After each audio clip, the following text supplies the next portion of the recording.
Okay. Let's see here. Are we live?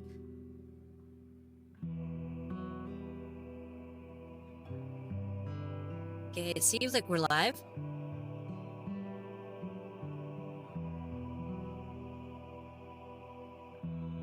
Alright, let me go ahead and get started then.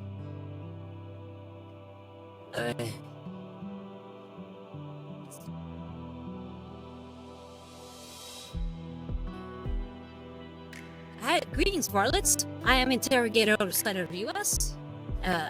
Attaché to Milady Inquisitor Markham of the Order Hereticus, and welcome to the Joy of Painted Miniatures. I'm coming at you live from the grim dark future, currently broadcasting from the high world of Furago. The theme music for the stream is Chords of Lament and Hope by the venerable liturgist Adam Bell. All of the music is provided to us by filmmusic.io. There's also some Mechanicus and Darktide tracks on here by Gillan David and Jesper Kyd, respectively. Today, we're continuing to paint the Guardian of All Metals, or as I like to call him, the Avatar of the Omnissiah. This miniature was provided to me by Missing Productions and created by Mini Monster Mayhem. You can find this and other amazing miniatures at missingproductions.net. Alright. Okay, let's see, anybody out there?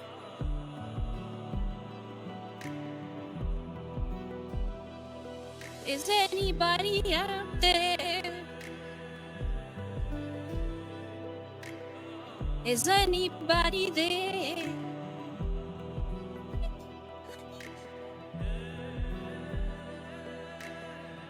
Hey, Seabass, how's it going? Going good?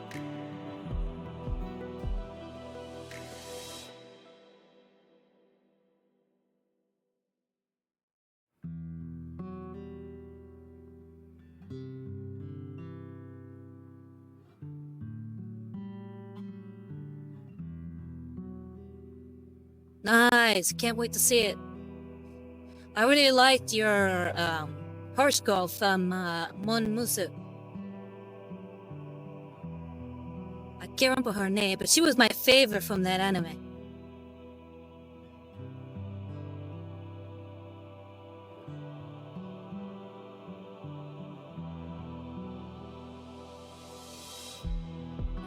But yeah, check it out. We're getting pretty far with the Molten look.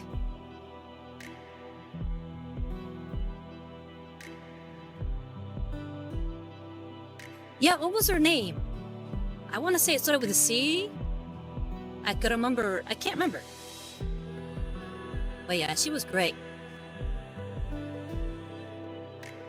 Yeah, there we go. Knew it started with a C.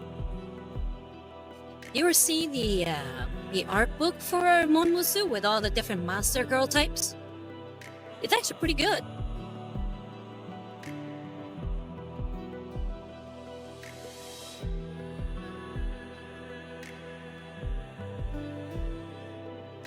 But yeah, let's see here. We've already covered all of the orange, at least as far as the orange of Joga Edo orange. And now we're moving on to Fire Dragon Bright.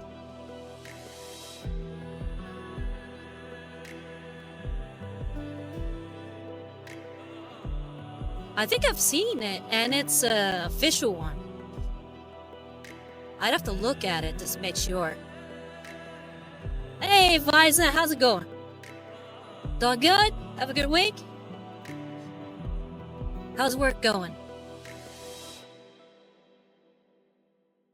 Currently talking about Monster Musume, or Mon Musu for short.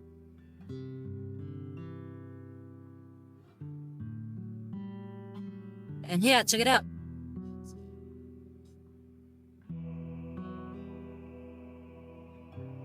Oh, sorry to hear that.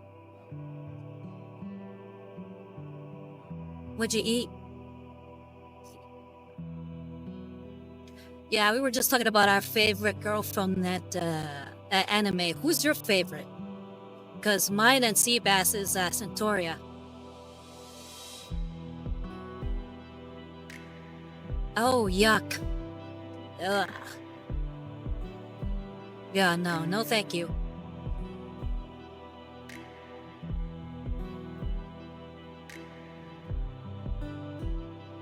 Yeah, definitely. Who's your favorite?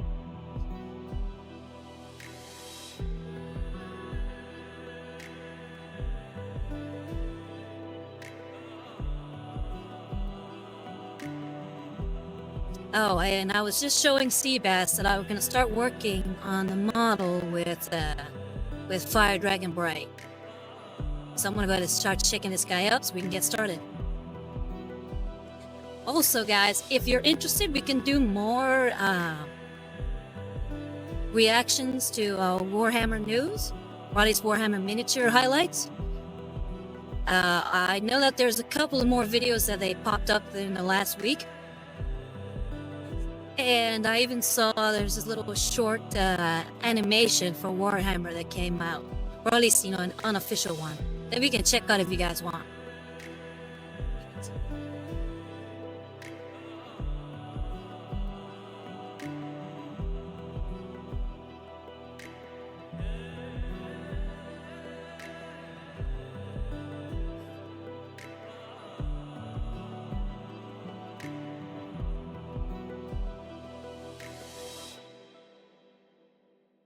Yeah, it's kind of hard to choose. That's the protagonist dilemma. But yeah, guys, so you're aware.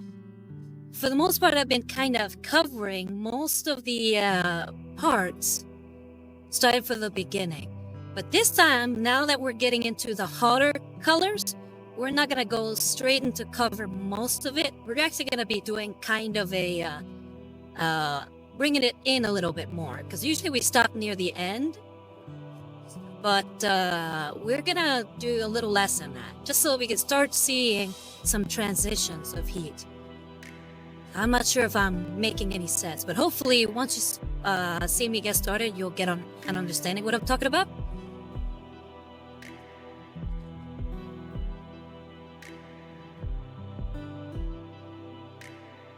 Well, I think Musume is a harem anime. So it's always hard to choose, and that's why the protagonist never chooses.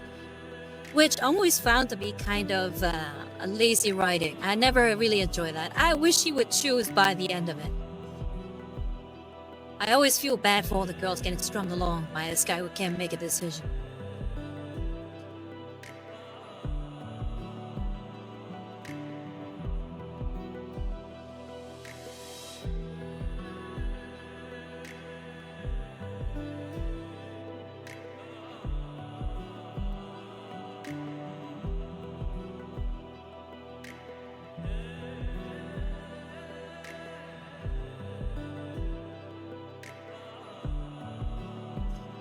Oh, and by the way, we're still using the grabby... Actually, I'm picking the...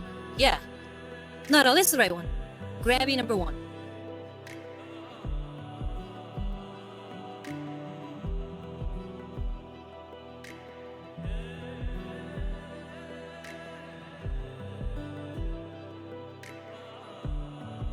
Yeah, Seabass, I agree. It can be rough to watch. It's like you feel bad for them at the end.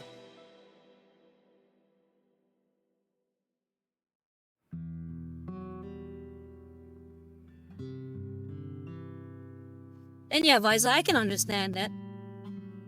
But I feel like it still feels off. I kind of wished he would choose at the end. Or even if they say, oh, no, we all want to be with you, we don't care about you choosing the other ones. I feel like he needs to make a decision of some kind, or some decision needs to be made. Because constantly stringing along, never knowing who he'll end up with, feels wrong.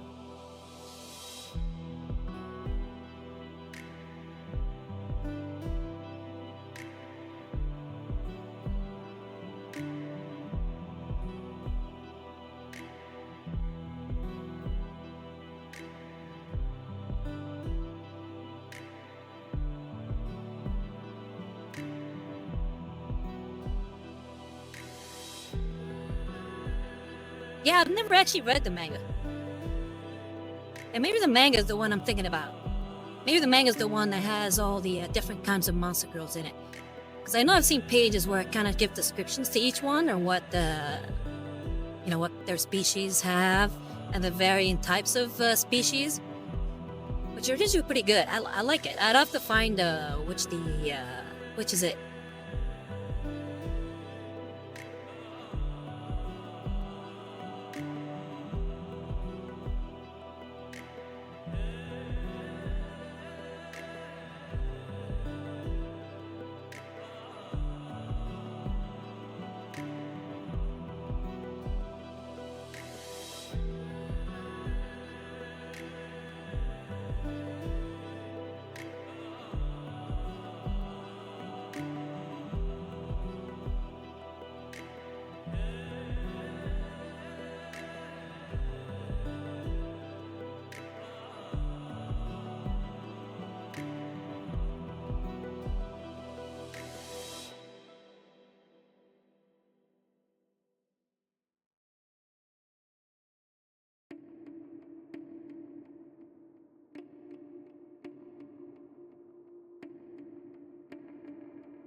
Oh yeah, I think I know which one you're talking about. Did he do also like Pokédex entries for all of them?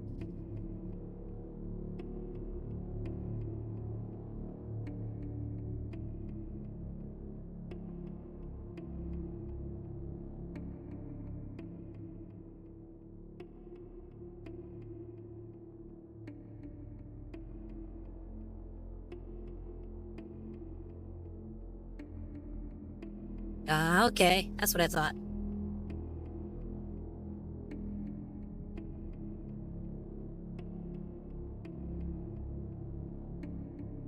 Yeah, I'll have to look into it for sure.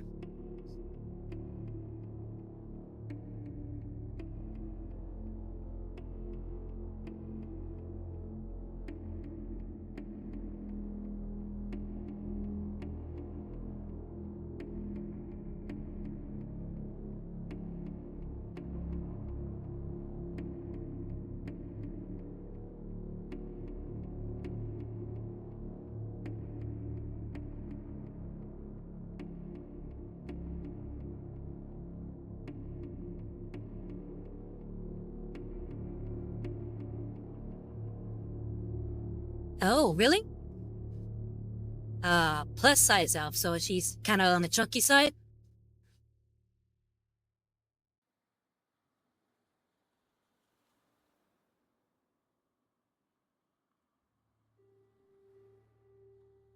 Yeah, I just want to see here if this aura is just standing out at all.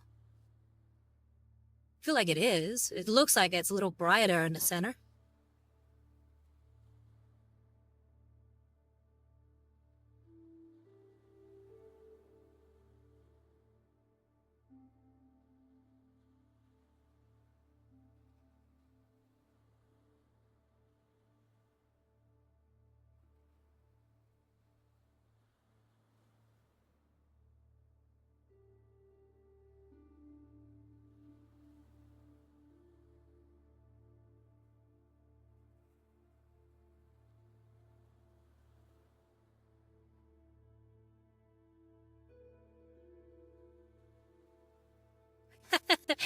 Gotta lose weight in order to get by through the portal?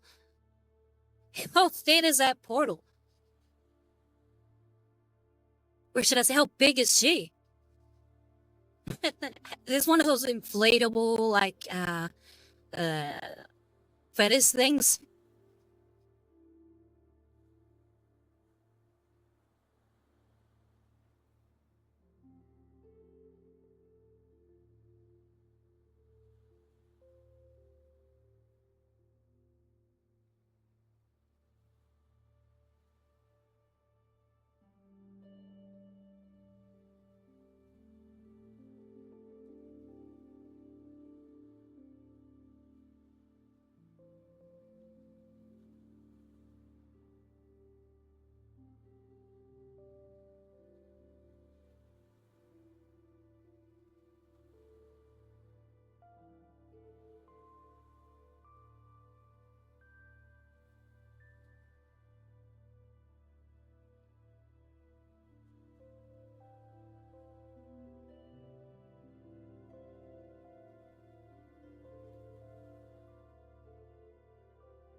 can only get back through the portal if you're the same size your first came through. So is it that she just like loved the at least earth food as much as so much that she got fat? Okay.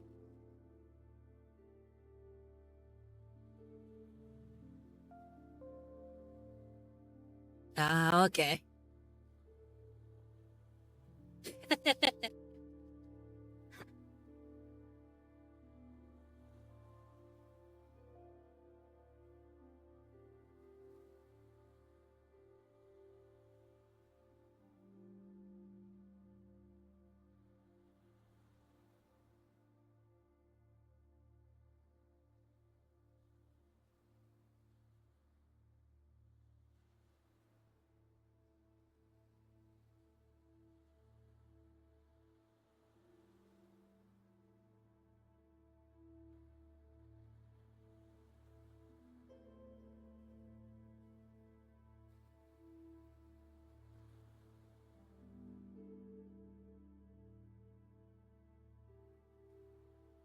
But wait a second. If she can't go back through the portal with nothing she came in with, she couldn't have eaten anything. It's like if she, like say for instance, in her body's gonna have all the nutrients that went out from the food that she can't, if she like she is with right now. So then she would never be able to go back.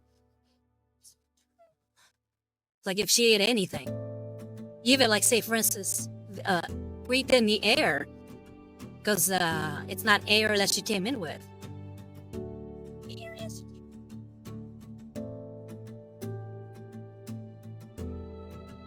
Okay, gotcha.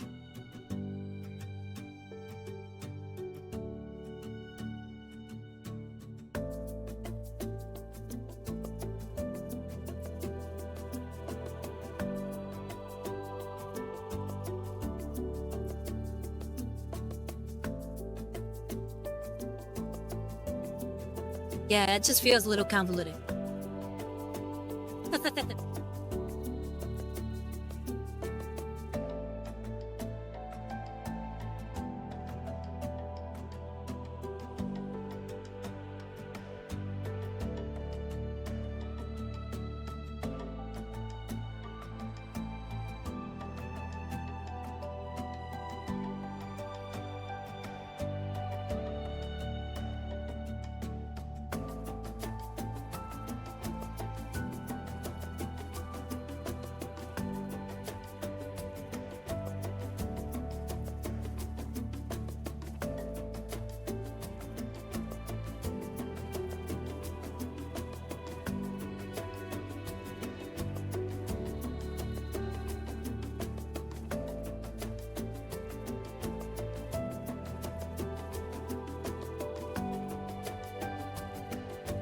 But yeah, Seabass, let me know how it is. If it's good, then I'll check it out. I still need to check out that one Delicious in Dungeon. I really want to see that. I also really want to see Fearin. Everybody's raving about Fearin, and it looks really nice and wholesome and kind of sad in a way. I kind of want to see it.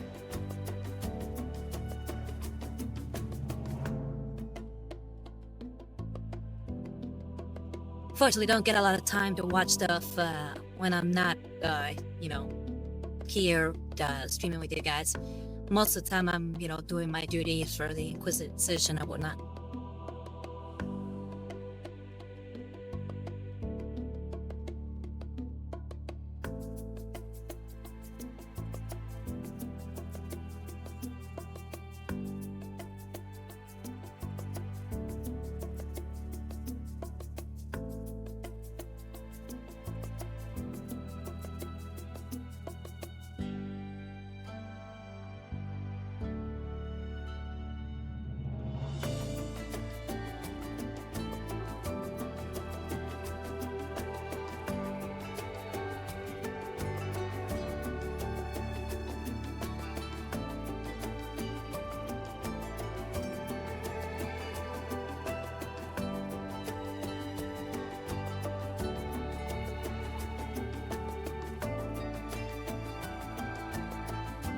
hopefully, I feel like it really depends. Like usually the manga might be great, but maybe the adaptation's not very good because the animation isn't very good, or they cut out a lot of good stuff. I feel like even though for the most part most animation studios will do a good job, it can sometimes be a little disappointing to some viewers if the animation isn't just right.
Yeah, I'm also thinking of season 2 of One Punch Man.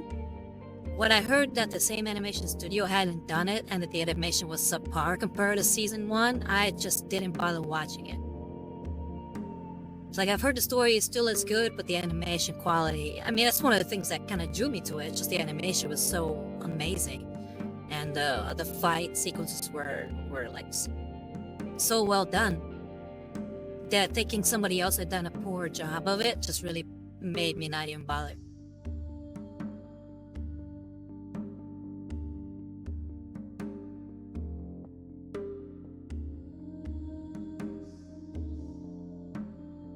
Has there been a, I guess a reinterpretation of Tokyo Ghoul, like one that's a little bit more faithful to the manga?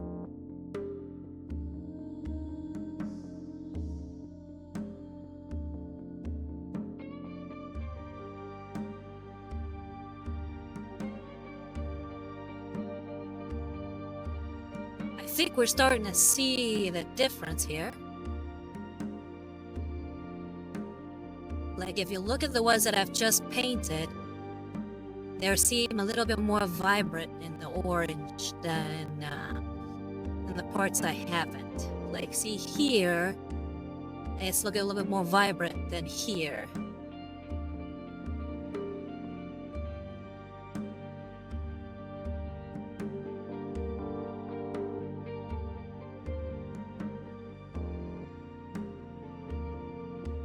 Oh, really? I've heard that at least the villain from season 2 is supposed to be very interesting. I think his name is Wolf or something. But that's sorry to hear that's a tournament arc, and so I'm not a big fan of tournament arcs, really. I feel like they're such a waste of your time. It's just like, oh, let's just see these people fight and that's it. I feel like there's no out of progression whenever the tournament arc.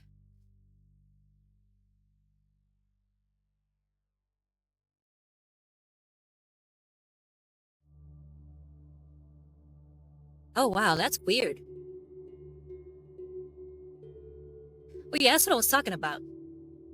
I was talking about season 2 of One Punch. I heard that the villain for season 2 of One Punch was an interesting villain, but to hear that it's just a tournament arc and it's not even a very good one at that is a little disappointing. But thanks, Seabass.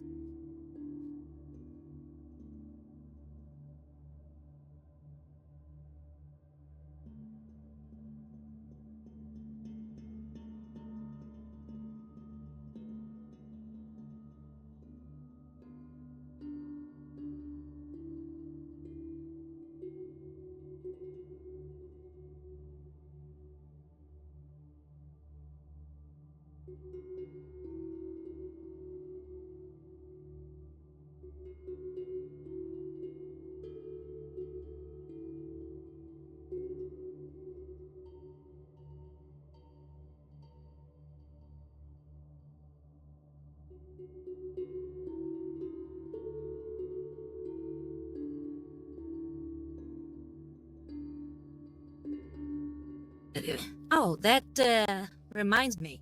Seabass, what paints do you use whenever you're painting your models? I'm kind of curious, seeing as you paint a lot too.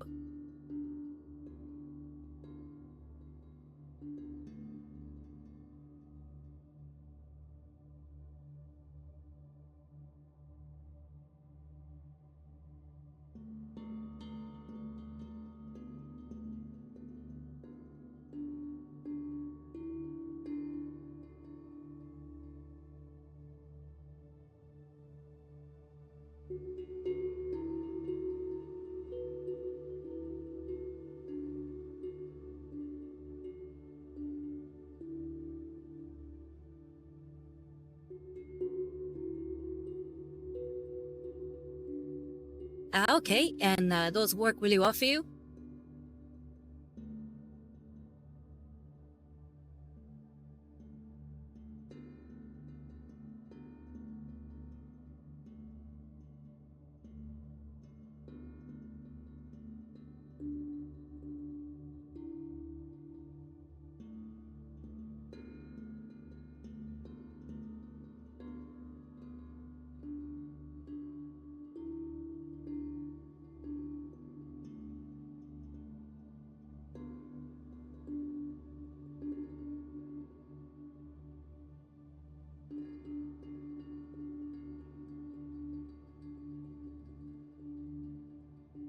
Okay, so you use airbrushes? Just airbrushes, or do you use like stencils also, or should I say brushes, regular ones?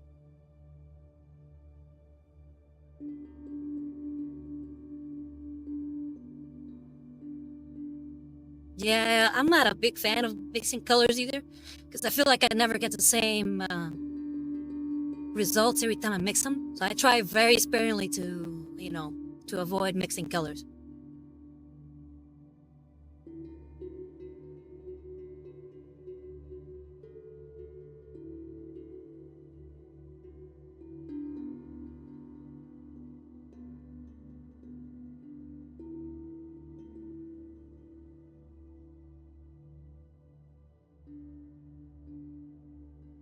Okay, I prime and base color with airbrush, then brush paint fine details. Okay, cool. Do you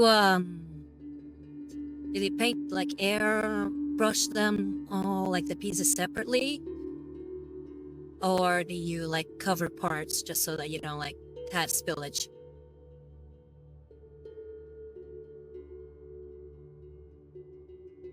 And I think we might actually be zooming through this one. I thought it was gonna take longer, to get through this, but I've already covered quite a bit of the right side.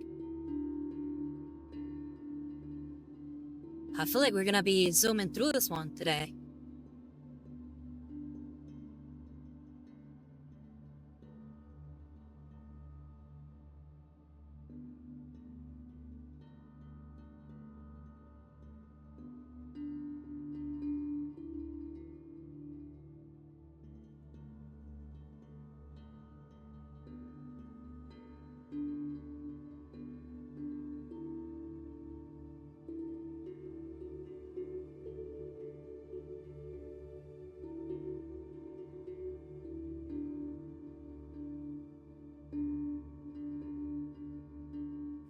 Yeah, I can understand that.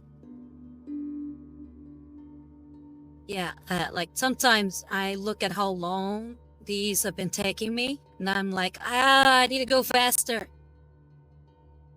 Like, I wish that I were like the pros. I could knock out a full miniature, like painted in full detail in under 4 hours.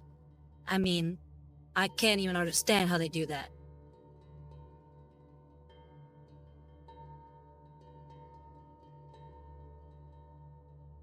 Oh, nice. Yeah, I've seen some people use that. That's why I was wondering if you were using that too.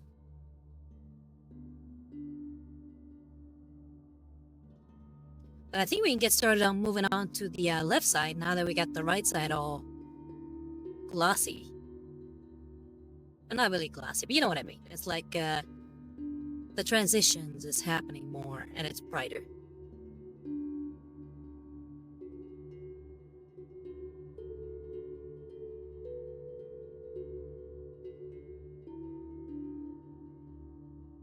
Yeah. How long does it usually take you?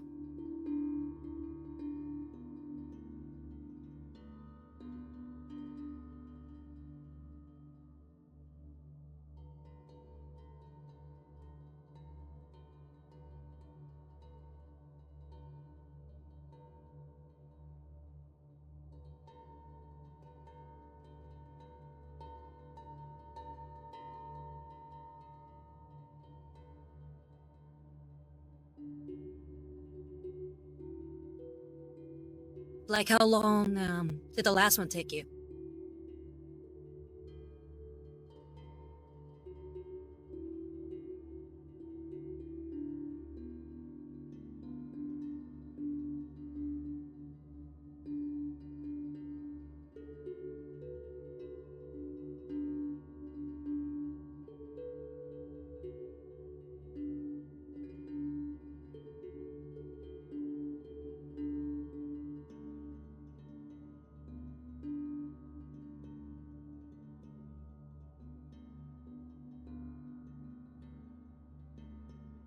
Oh wow, yeah. I feel like that's pretty good. It feels like a sure enough time. Especially because I think the miniatures you paint are bigger than the ones I paint.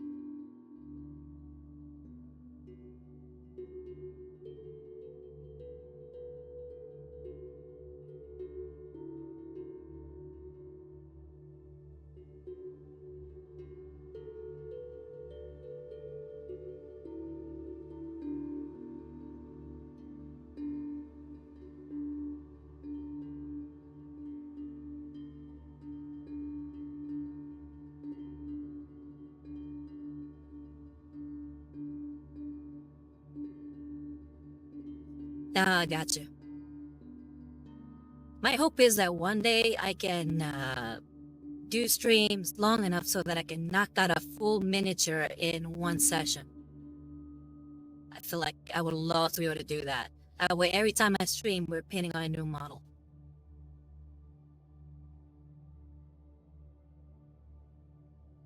Oh, thank you very much.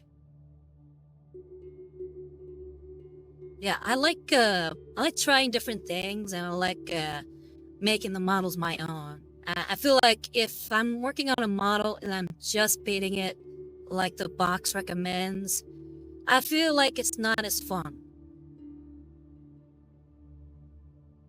That's why I like doing a lot of kit bashing or like swapping heads or like just painting them in different ways than the usual one.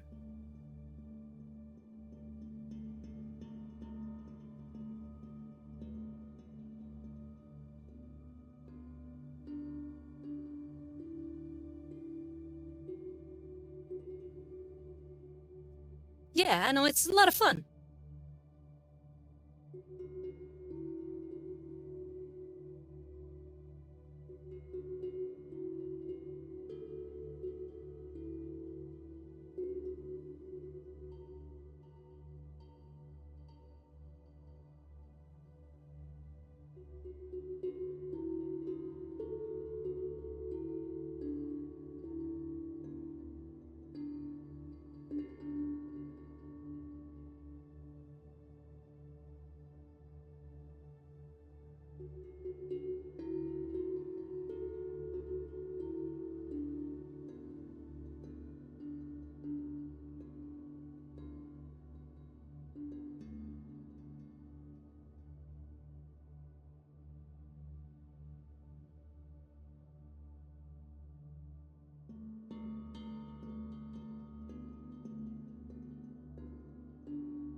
Yeah, I'm really liking how it's coming out.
But hey, Visa, at least are you feeling a little bit better now? Or are you still feeling a little queasy from the PF Chang's food?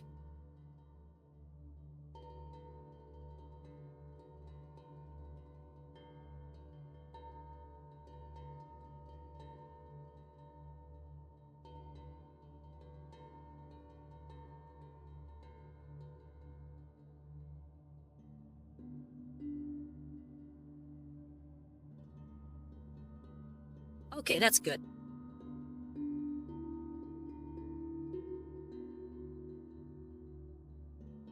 Been playing any games recently? Like how's Pal World and Helldivers treating you?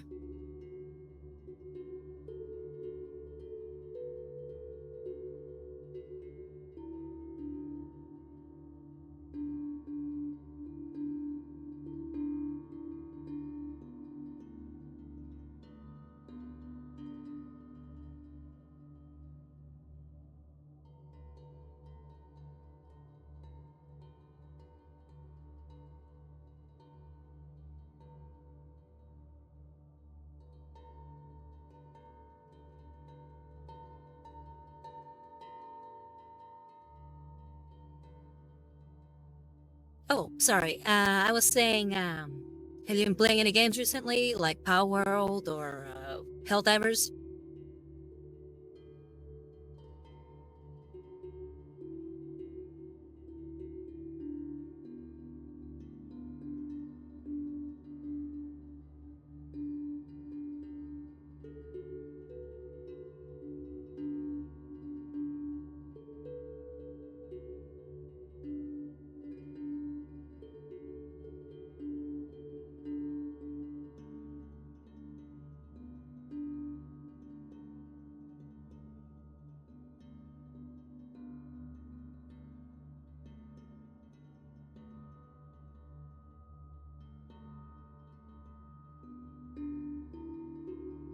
AT-ATs? Like from Star Wars? What do you mean scared? Like you have to fight them, or can you drive around on them? And how's Power World going? Getting any new pals?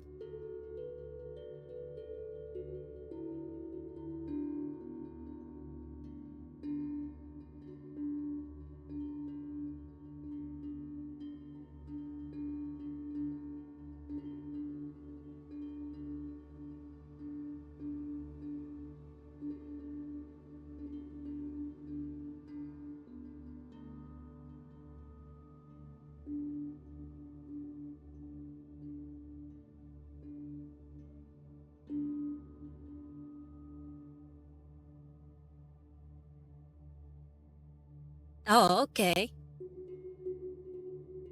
Well, I bet. Do you have to do the same, like, trick that you do the AT-ATs? Where you have to, like, get around their legs and knock them down? And nice. Anything like God of War?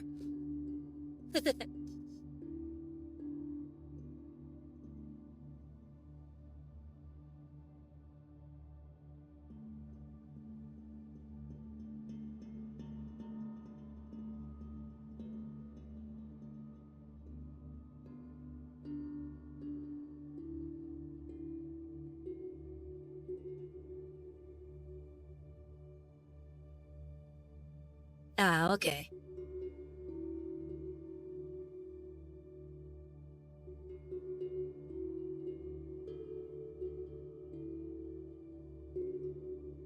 Oh, cute.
Oh, that is the entire front end done.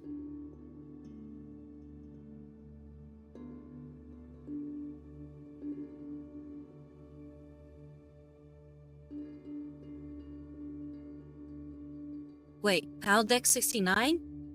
What is that?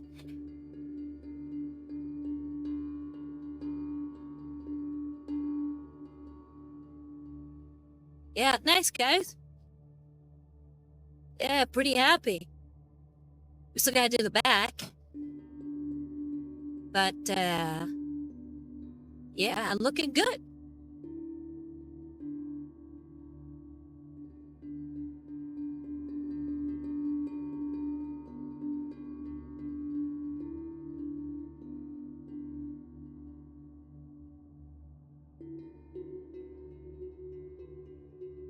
The horny pal.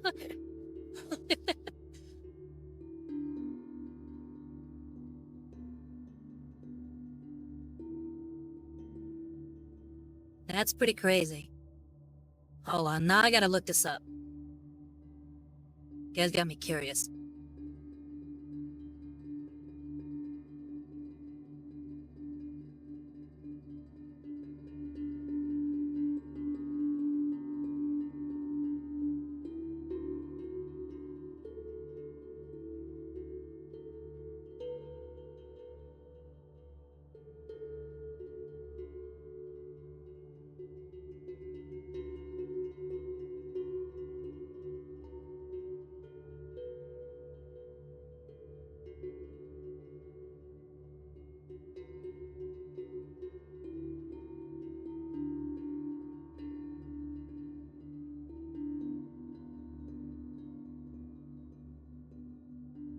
Guys mean this lady? That's a plant? That looks more like a weird lizard thing.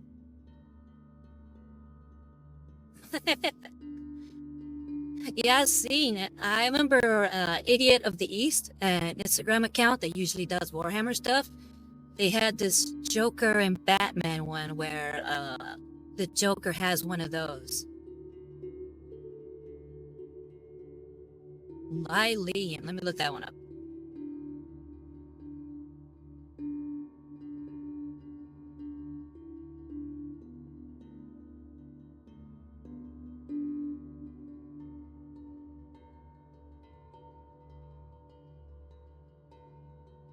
Oh wait, Lylean? Oh, with that N at the end. Oh, that's adorable.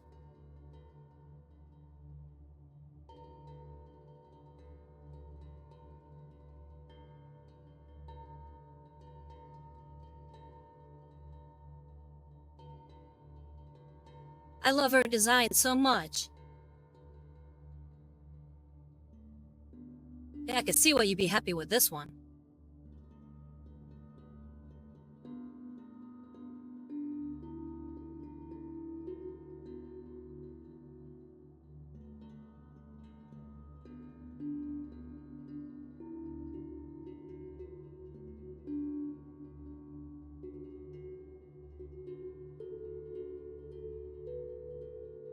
Alright, back to painting.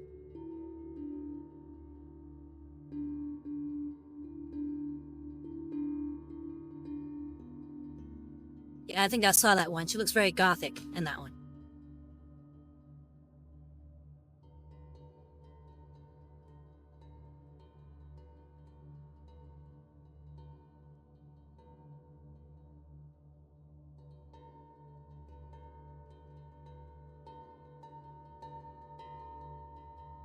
Okay, guys, since we have hit a halfway point, since we just painted all of the front end, do you guys want to watch a video of Warhammer new miniatures, or do you want me to keep going with the painting?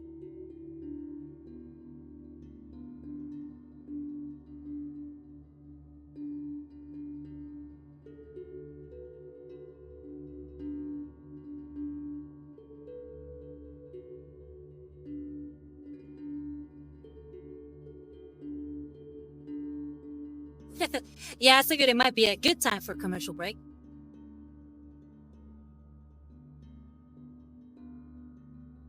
Okay, so that sounds like a yes to me. I'm gonna go ahead and put the mini down, and let's find those videos.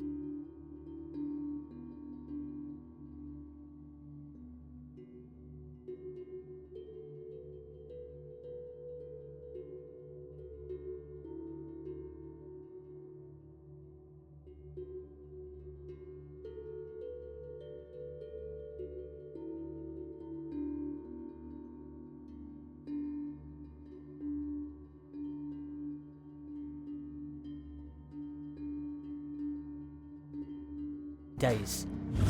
We're traveling to the ruined planet of Beta.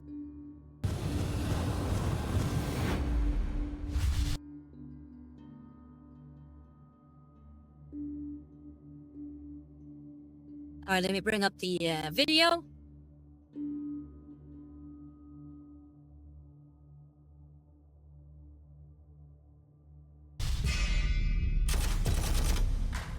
Welcome to This Week in Warhammer. My name's Lewis, and it's time to take a look at what's happening in your favourite hobby over the next 7 days. We're travelling to the ruined planet of Beta Decima this week. Oh yeah, I really want to get my hands on those mandrakes. But I really want to use them, not for Warhammer 40k, but I want to use them for Warcry. I know they're made for 40k, but I feel like they really would go well with this idea I've had of elves that have sort of given in to the ruinous powers, specifically Siege, and make them all like sort of, teal and, violety. With an awesome pre-order release for Kill Team. Kill Team Nightmare sees the spine-tingling mandrakes of the Drakari take on the menacing nemesis Claw of the Night Lord's Legion. This Bad v Bad box set comes with both kill teams, a new Genitorium terrain piece, and an exclusive rulebook, cards and tokens. Yeah, that's what I thought too. We've also got some fantastic releases like from the it Mortal would go Realms really making well their with way the onto whole pre-order pack. this week. Brave the horrors of the Gnarlwood with Warcry, Pyre and Flood. This brand new box set contains 2 new warbands battling it out in the merciless and impenetrable forest of they Gur, look really as the cool. swift Idril and Riverblades of the Lumineth clash with the Nighthaunts' hellish Pyregeists. Also included in Pyre and Flood is the Idol of the Old Ones to Nighthaunts' hellish Pyregeist forest of Gur, let's go back. as the swift Idril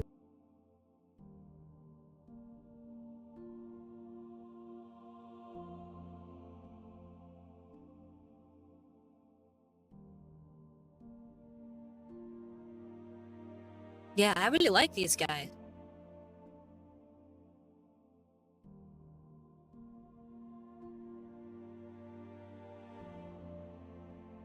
Oh, I don't know if I would get them, but they look really cool. Hey, let me go to those rates you're talking about, Liza. Idril and Riverblades of the Lumineth. Yeah, exactly. The elves aren't usually my taste. The only reason I want the dark elves is because I just find it so funny that in Warhammer Fantasy, the dark elves are America. I find that so funny. That's why I'm like, I kind of want to get my hands on some dark elves. So thinking about, that's why I want to use those mandrakes for that. But I don't want them to be part of like regular, I forget the name of the place. Is it Gomorrah? I forget the country that they're in. But I want them to be separate. Like they follow the ruinous powers like I mentioned earlier. Clash with the Nighthaunts' hellish. And they are your rates. Hey, you look really badass too. Those guys, or should I say, I've seen somebody kit bash wraiths to look like Mechanicus, I don't know, like monsters. They look really cool. I'd have to find pictures of them, but when I saw that, I was like, oh, that's such a good kit bash. Yeah, the one with the, I guess looks like a stocks of some kind, like he's like trapped in stocks. Pyregeists. Also included in Pyre and Flood is the Idol of the Old Ones terrain piece, a malfunctioning artifact of unimaginable power, a trove of priceless materials, and a death trap for the unwary. There's also the standalone release of the World of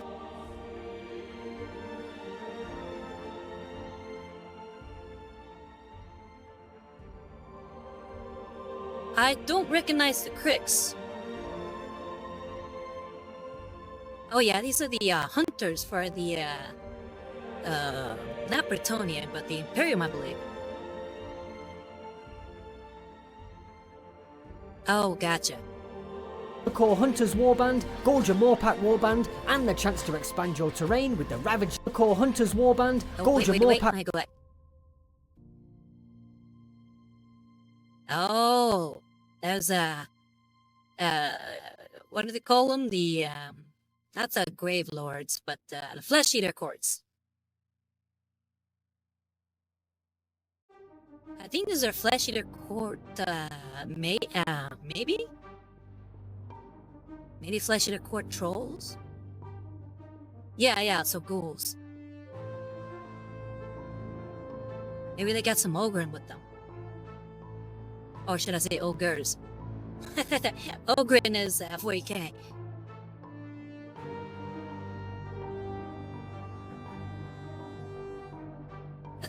Yeah, I know, right? I would like to make a warband of Flesh Eater Courts at some point. I love their lore. The fact that they think they're these like chivalrous knights, but they're really these, you know, flesh-eating, cannibalistic creatures. Pack Warband, and the chance to expand your terrain with the Ravaged Lands Ruin Realm Shaper and Ruin Spawning Pool for Warcry and Warhammer Age of Sigmar. Don't worry, sports fans, there's Oh snap! Gnomes. Plenty for you this week too, with some mischievous pre-order. Look at the deck. I guess it's a goose. That is so cute. What is that? I mean, who wants to mess with the goose, really? No one, that's who.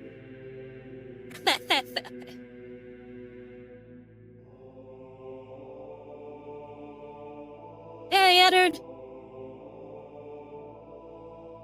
Yeah, you always gotta be careful with geese. Do not mess with the geese. They'll peck you to death. I kid you not. Orders for Blood Bowl. The Glimdwaro groundhogs arrive to unleash gnomish trickery Yeah, I remember hearing about that game. Everybody was raving about it. on the pitch. This team of stunty players have an uncanny relationship with nature and come equipped. Oh, they even have foxes. Yeah, look up top here.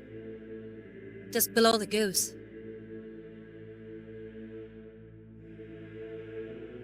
With some crafty woodland creatures too. You can also reinforce your gnome team. Ooh, look at the big tree guy. Nice. I feel like he would go well with, what's it called? The Sylvaneth. Yeah, I think it is. Yeah, look. He is holding the ball.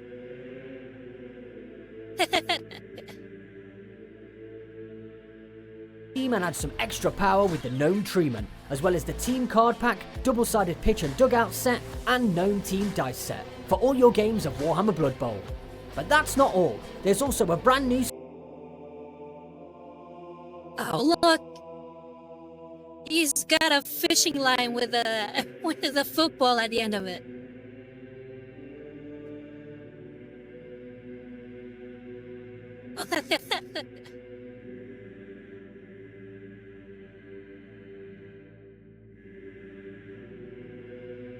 Yeah, it is.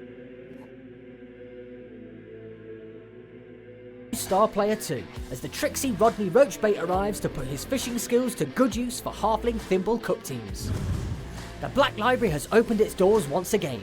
Deathworlder by Victoria Hayward will be available in paperback, ebook and audiobook, and Shadow of the Eighth by Justin D. Wood will be available. Hold on, let me put it. Go back. Catachan book?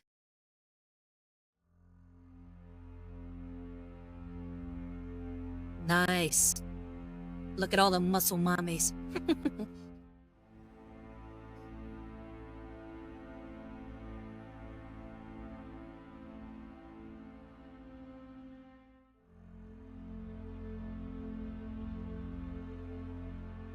And I've never read anything by Victoria Hayward. So I don't know if it'll be any good, but at least the cover art's really nice. Available in paperback, ebook and audiobook, and Shadow of the Eighth by Justin D. Hill will be available.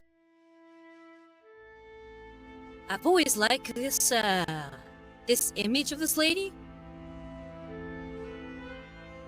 It just sucks that the model's face is so damn ugly. I've seen some nice third-party versions of the head that you can like swap out. Because yeah, I don't know what they were thinking with that head for the actual like official model, but it looks nothing like her.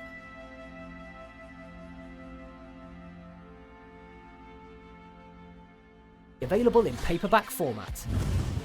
On Warhammer Plus this week, Simon and Nick spend time and space to wage war in the past and present over on Battle Report.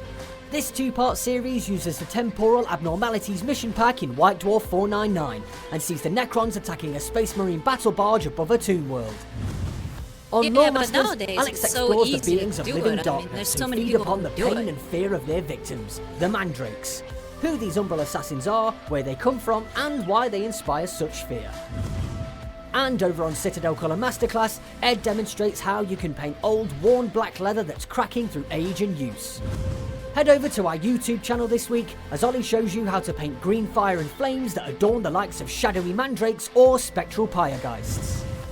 And join us over on our Twitch channel on Okay, Thursday, the rest, 4th of April at 5 is PM not anything GMT I for a really Hangout care and about. Paint live stream as we celebrate all things Ultramarines with some painting and So a I hobby think we'll roundup. stop it here.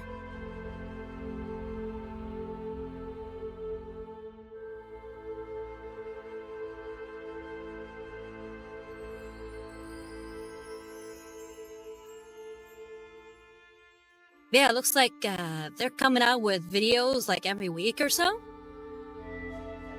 So if you want to keep up to date, you could always check out their YouTube channel. It's Warhammer, so it shouldn't be hard to find.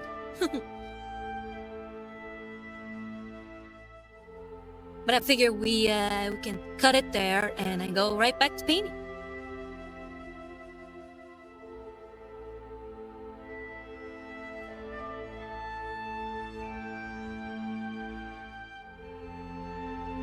But hey, Adder, check it out.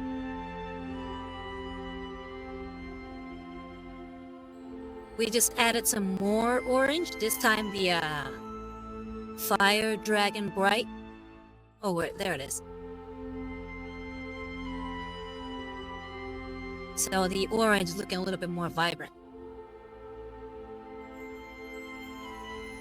Here's the, I guess the original paint job without the Fire Dragon Bright. And here's with. You can really tell the difference. How the colors really pop.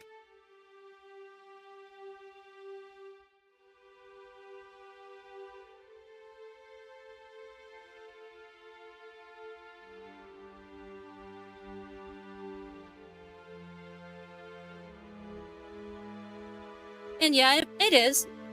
That's why I figured it'd be at least fun to react with you guys to them. Because all we really want to focus on is the miniatures. It's like whatever new miniatures are coming out. Because I think like that we get a kick out of just talking about them and maybe possibly discussing kit bashes if we ever want to do them, or any paint jobs that we want to do for them. So guys, feel free whenever you're seeing these, chime in if there's something that you would like to do or an idea you have, you know, by all means.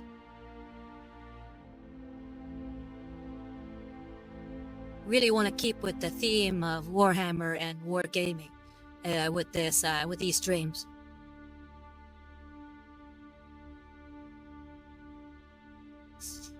But yeah, I'm actually pretty excited at it. Yeah, it's coming out good. And I zoomed through that in an hour, right? Actually under an hour. It was like 45 minutes. So the rest of the time we spent just watching that video. So now we're going to go right back into it. And I think it should take us about 45 minutes to do the back too. Then maybe we can watch another Warhammer video. Because I know they came up with one this week.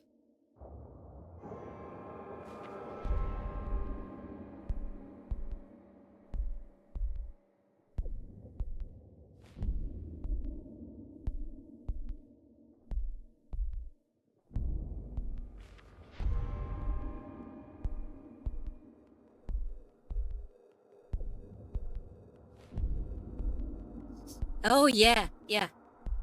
Hold on, let me see if I can find it online.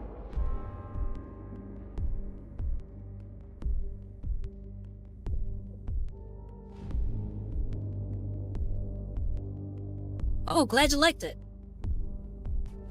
Yeah, I really like their dynamic. It's just really nice and wholesome hearing them talk and, you know, have the girlfriend react to this stuff. Especially seeing that she has no idea what the hell he's talking about.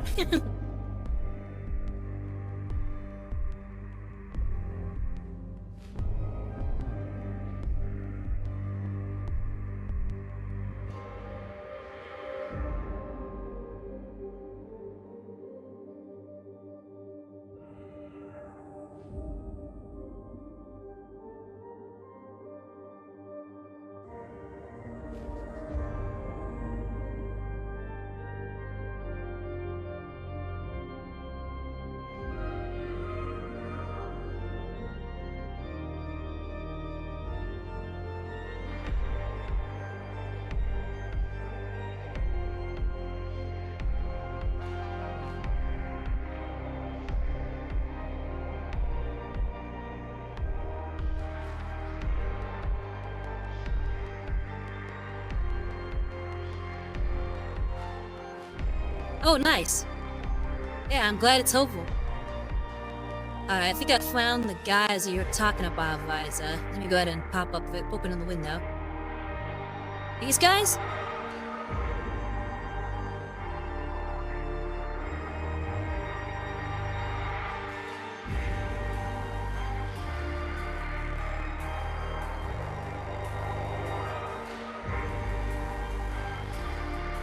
It's funny, Edder, because when she gets to, when they get to talking about Slaanesh, she gets really into it.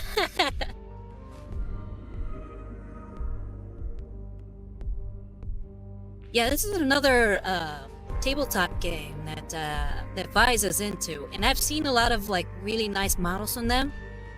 It's called the Warmachine.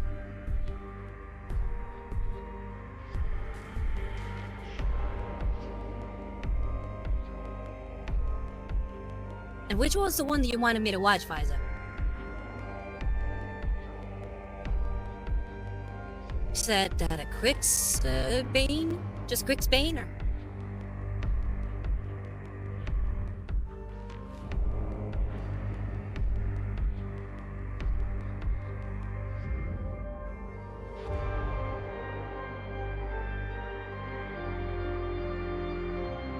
Ah, I got you.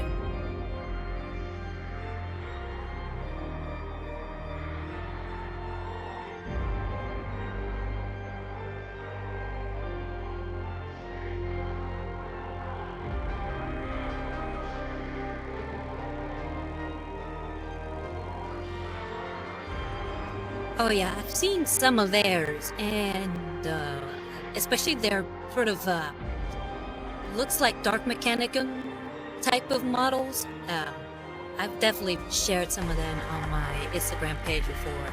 I just don't remember the names of the units, but I love a lot of the stuff that Privateer Press does.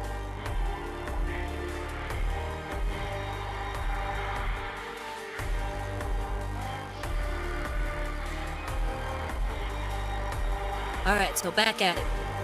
Let me see. So, yep, this still has me.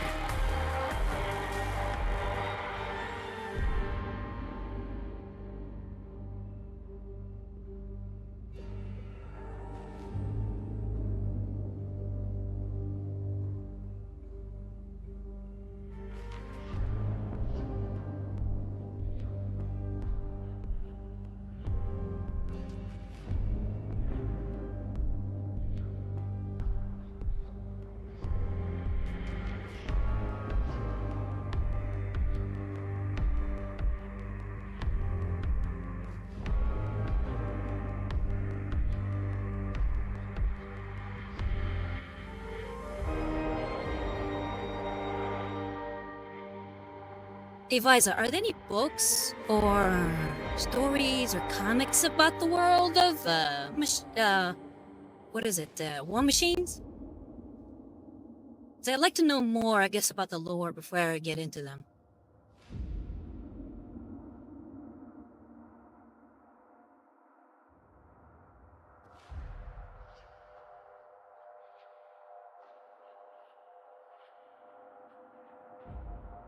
Is it a book series or what?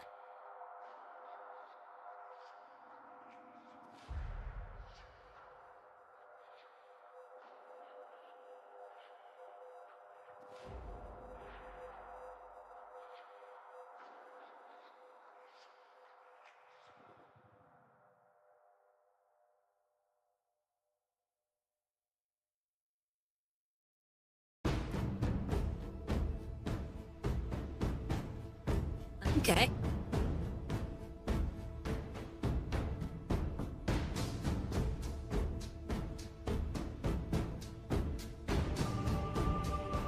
Alright, I'll keep that in mind. I'll have to look into it.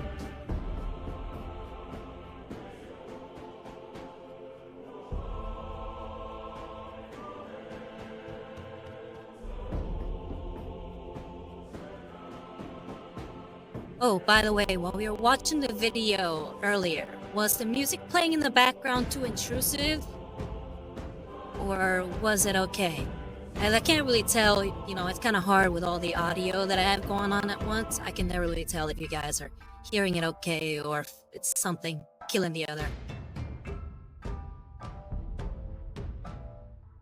Oh, okay, good.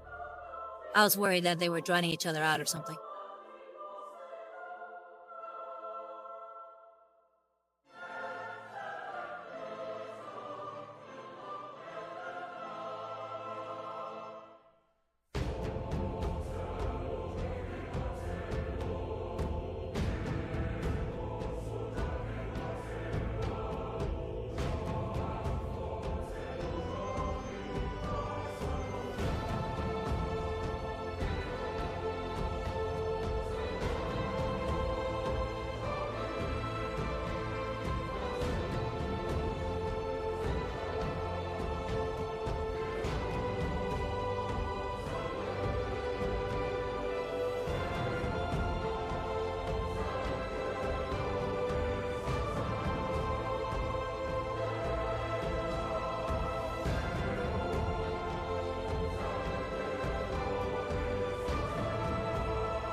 But hey, Edward, how you been? Everything good? Have a good week?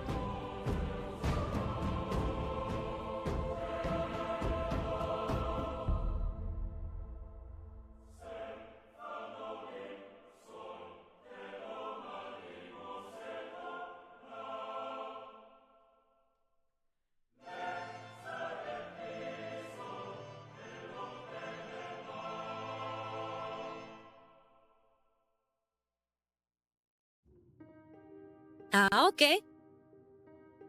Nothing too bad, I hope.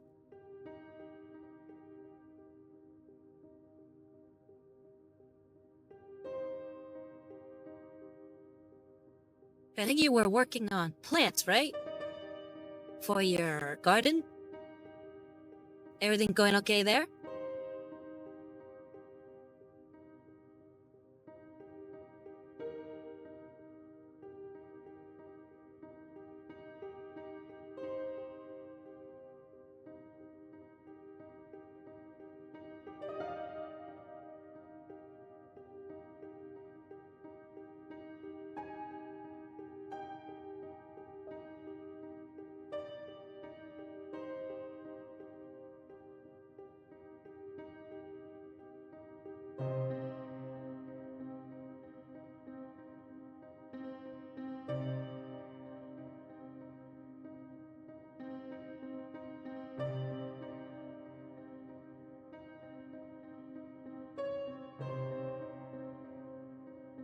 Okay, glad to hear it.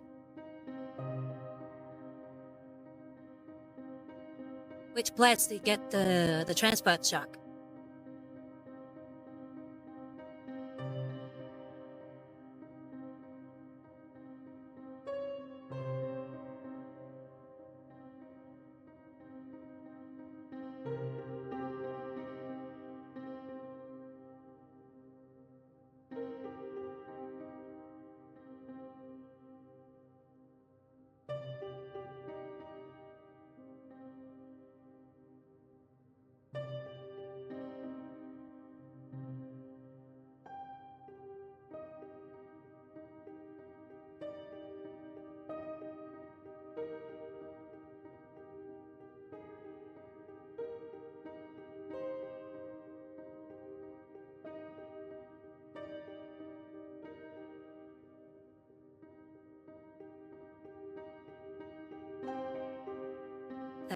okay. Well, hopefully it all turns out okay.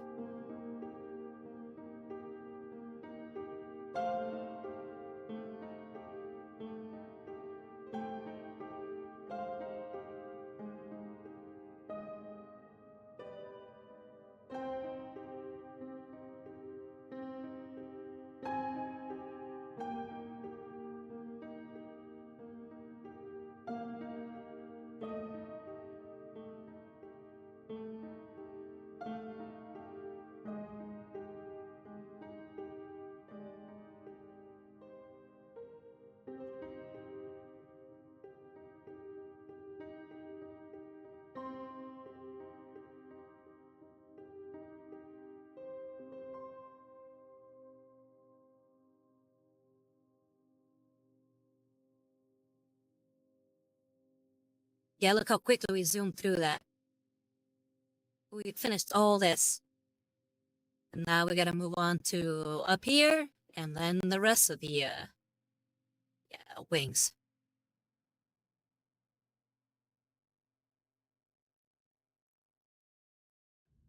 Let me get some more paint here.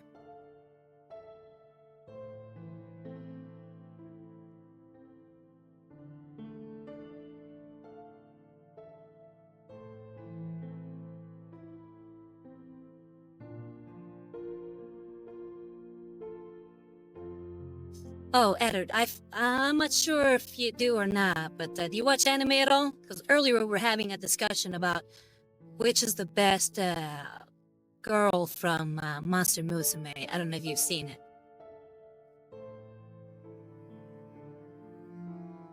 Visa couldn't pick one because he seems to like all of them, but me and Seabass are very much in the Centauria camp.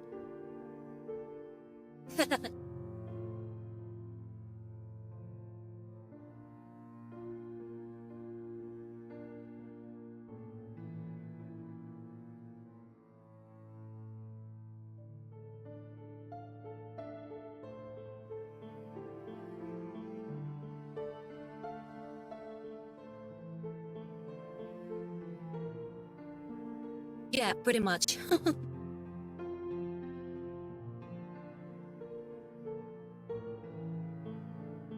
Yeah, let me pull up an image of the girls from Mon Musu.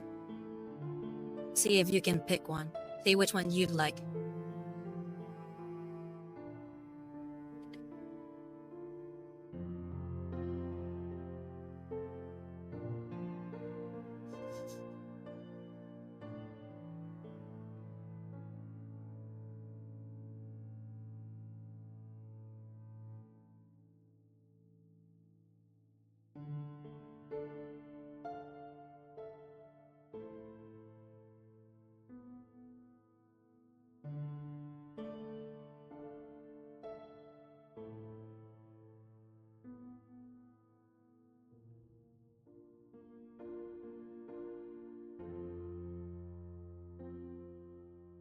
Alright.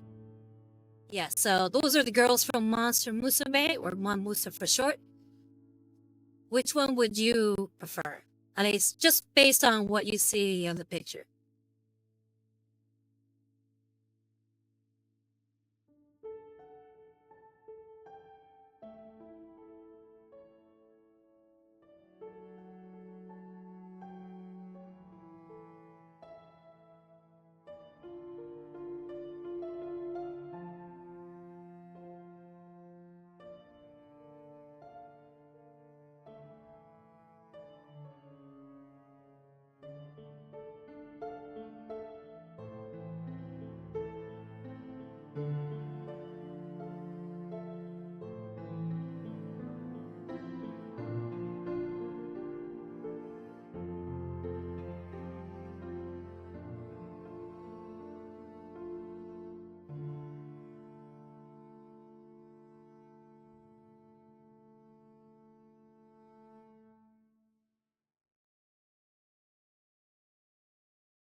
Yep, you are right. She is a mermaid. And yeah, But Redhead is actually a Lamia. Or no, it's a Naga, right? Yeah, Naga. Yeah, so, lady upper half, snake lower half. She seems to be like the main girl from the series.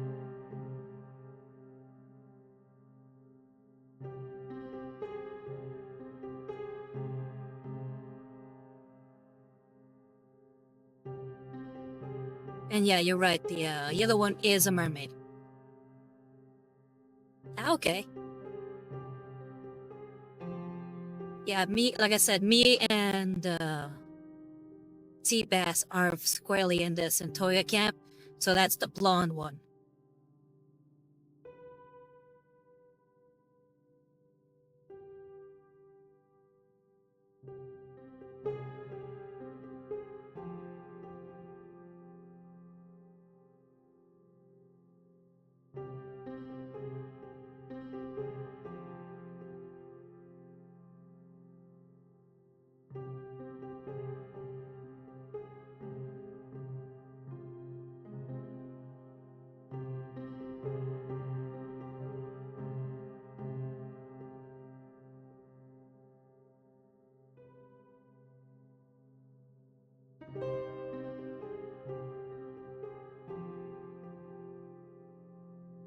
What anime do you watch, Edward?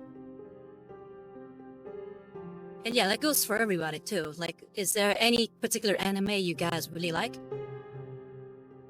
Like genres, at least. Obviously, there's gonna be anime shows you guys really like, but are there any specific genres that you're always going for?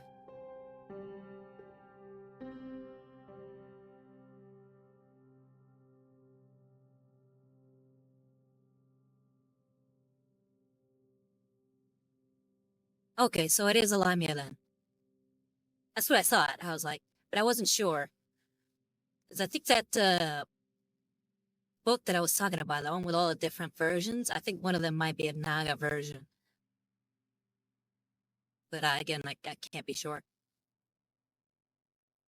So, Seabass, you like mecha? I guess Edward, you've been going through One Piece, so I guess hey, you're a one anime man.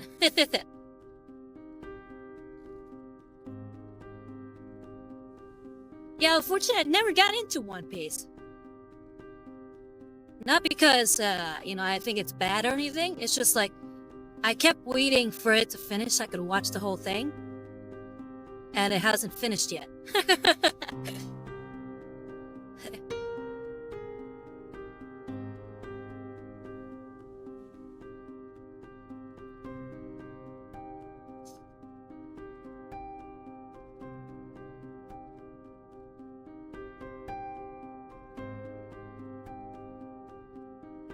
So, Edward, then, yeah, I guess you like shonen anime then?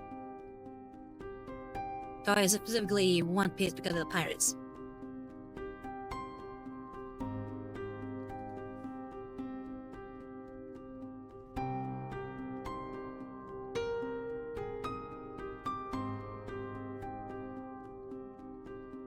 I might have to watch that then.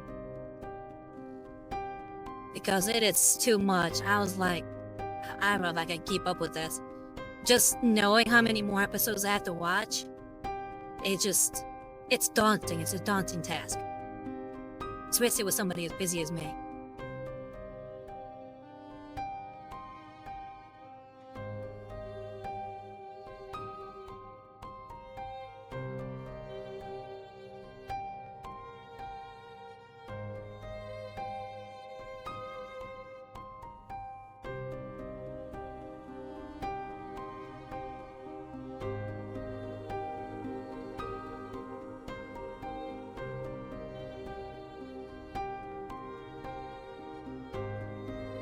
Yeah, it seems like the powers seem to be the most fun aspect of One Piece from what I've seen. So far, everybody talks about. Everybody's always talking about the different kinds of devil fruits and all the different fights and whatnot.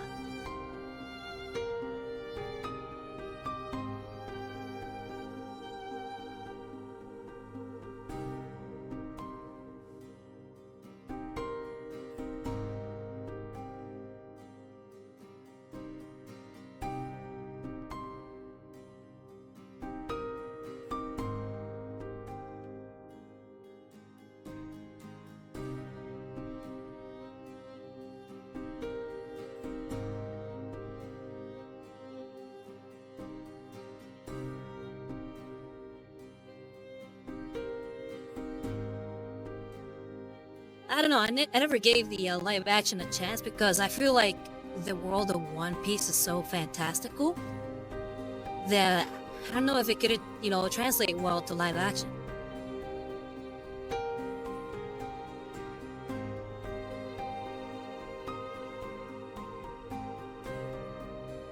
I feel like that's an issue that a lot of anime adaptations to live action happen, is that their worlds are just so crazy and so visually stunning that trying to see that in realistic terms just makes it hard.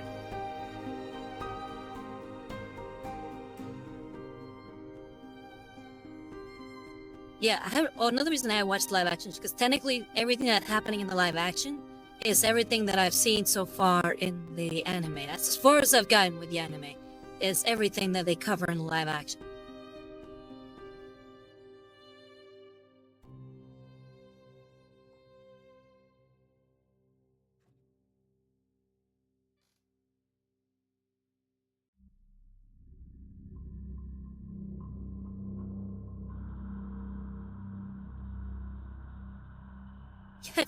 Yeah, thanks. Took me a while to get through that.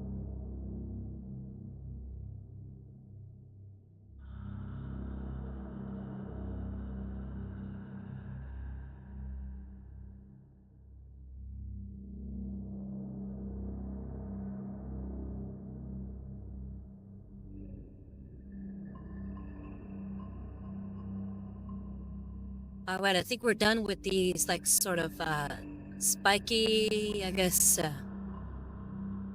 tendrils up here. So now we're off to this side of the wing.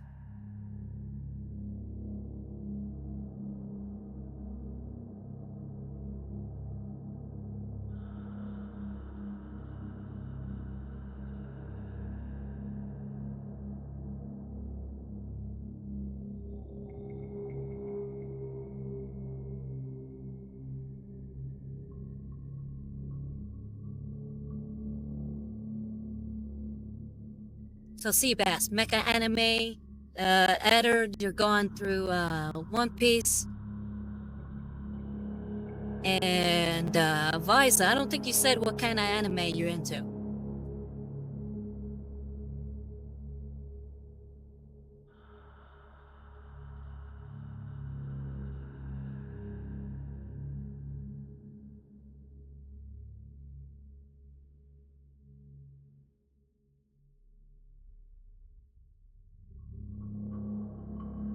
Oh no, I was kind of going through the different kind of anime each of you were into. I mentioned that you were into mecha, that Eder is currently just into One Piece, and I was asking Visa what was his, because I don't think he answered the question.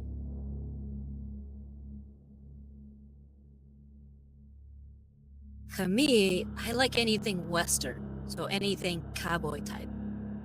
So I'm a big fan of Trigun and Cowboy Bebop, Outlaw Star, those.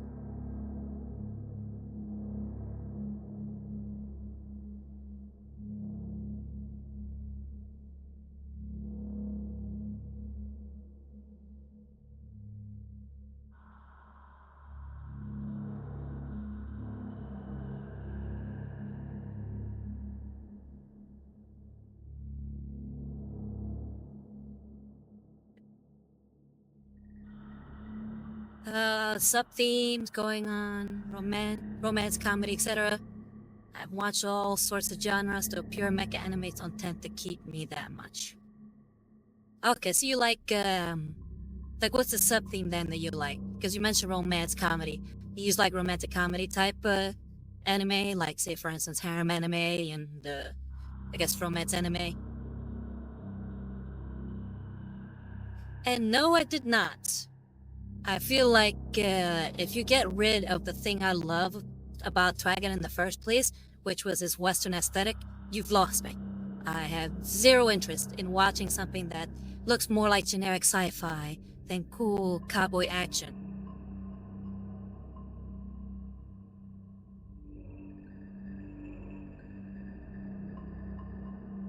Yeah, those are great. Techimuya was my first exposure to harem anime. And I hated how indecisive Techi was. It's like, oh, just pick one already, damn it.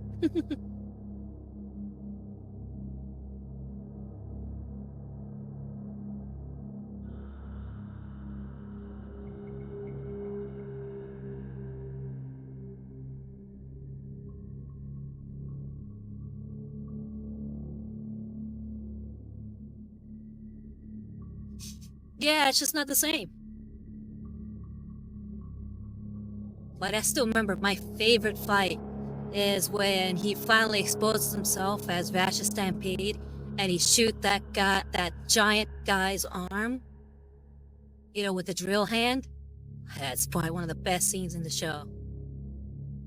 And the music kicks in. It's like dun dun dun dun dun dun dun dun dun dun dun dun dun.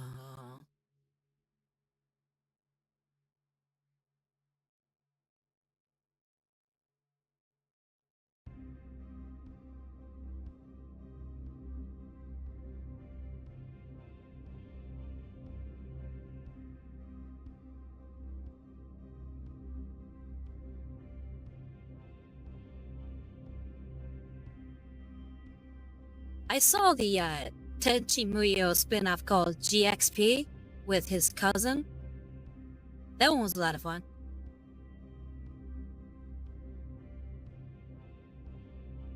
I've never heard of Cannon Blasters though. Might have to look into that one.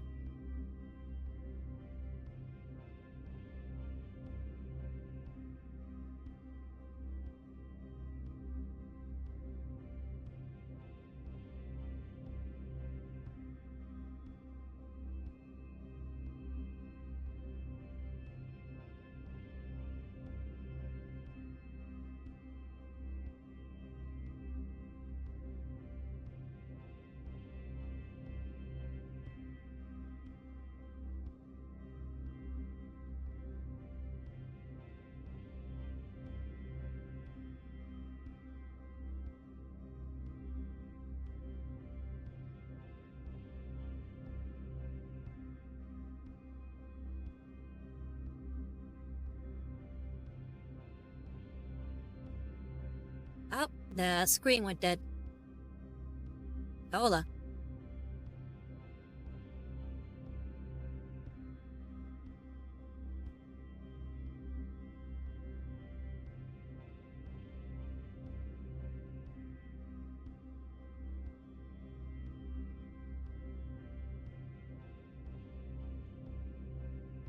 It happens.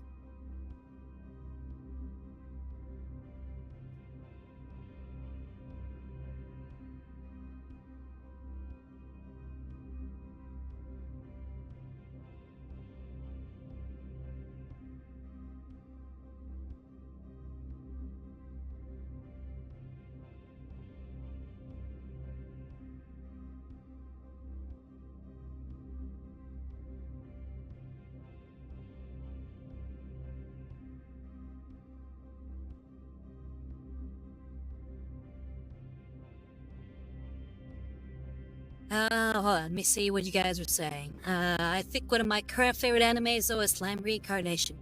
That's one I definitely need to watch. I've been wanting to watch that one. I don't know, I just haven't found the time to watch it. That one and Mushoku Tensei I also want to watch. But I haven't heard of Moonlit Journey. And I remember a long time ago, everybody was raving about Spice and Wolf, the original. I think I'm gonna have to watch that at some point too.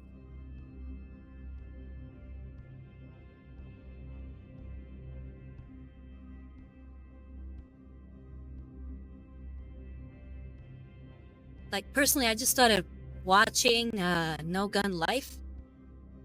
I don't know if anybody's seen that one.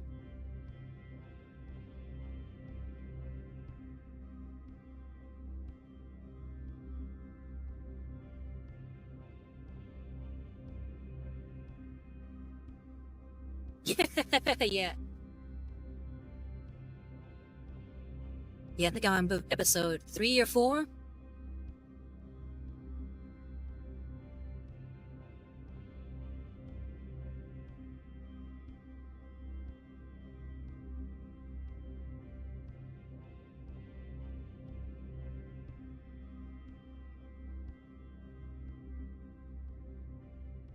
I'm trying to remember who Olivia is.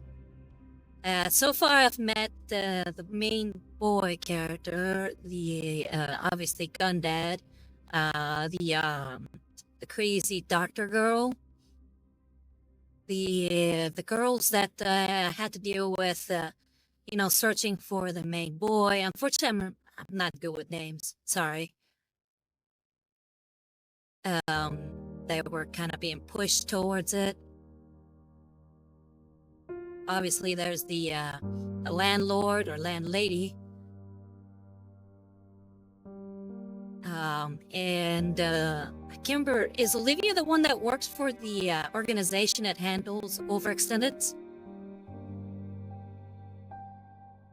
Is maybe a half, if that's the case. She's got black hair.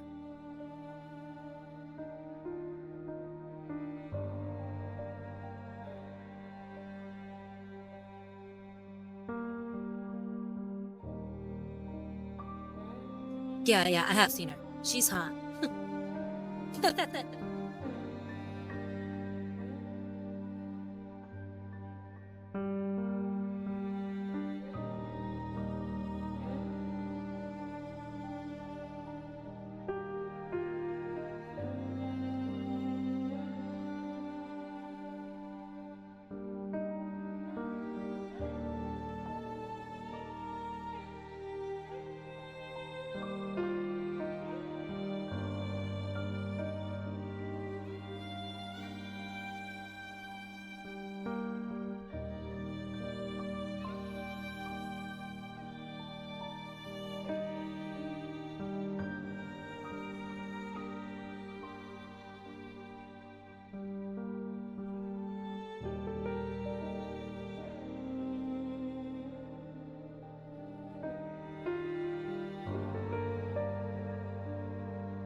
Hey, thanks a lot, Visor.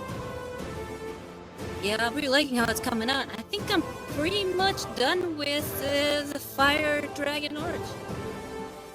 Sorry, Fire Dragon Bright. Just gonna doing some last minute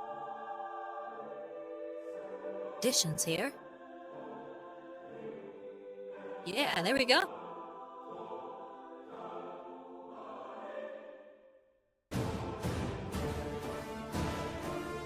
And we pretty much ended around the same time as the front. So yeah, about 40 minutes.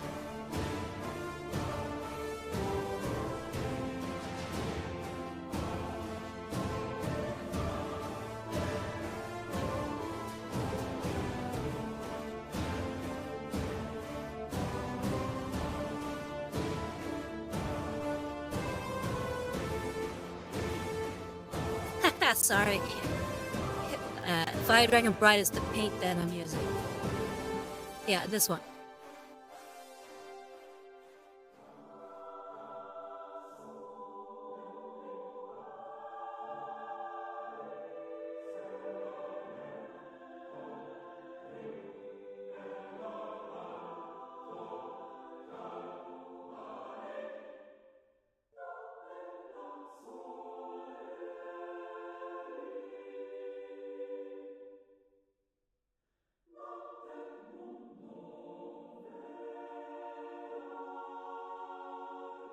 Yeah, just right now cleaning up the brush.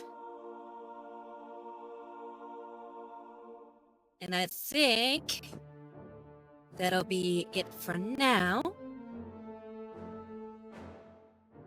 I guess maybe it's time for another video. So I'll leave it to you guys. Do you want to react to another Warhammer, I guess, commercial for their miniatures? Or do you guys want to react to this one fan-made animation of Space Marines that I saw?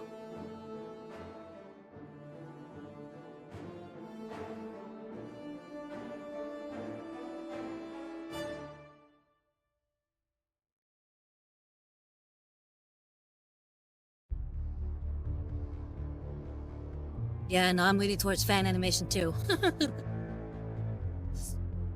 Here, let me give you a good look at the model while you guys are deciding.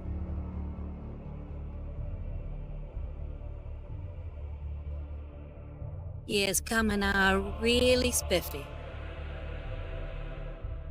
Alright, that's 2. Seabass, you good with that decision too?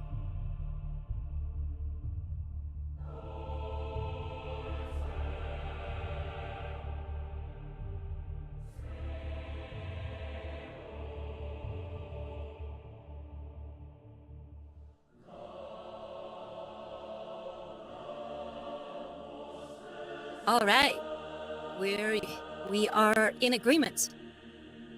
Let's go ahead and fire that sucker up. For this, I will shut off the music.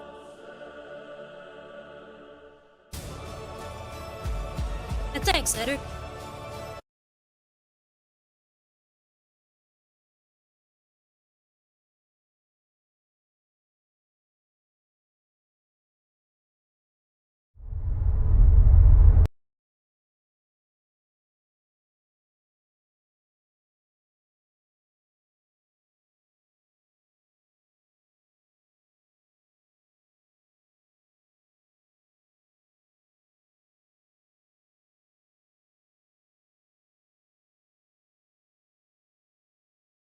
Okay, so the animation is called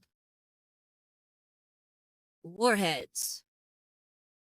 And it's made by Warheads. That's easy.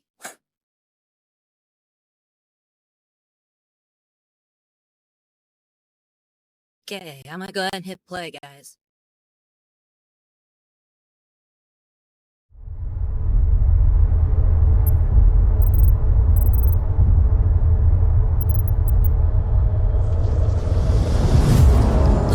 Yeah.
that's it. It's only about a little over 2 minutes long. I mean, that looked pretty epic.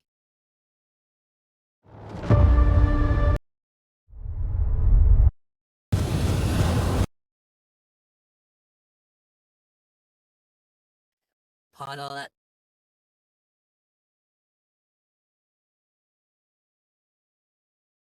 Yeah, I think it's probably a good idea for them to make their own chapter for this, so probably don't want to mess around with the lore too much, unless they're doing a straight adaptation.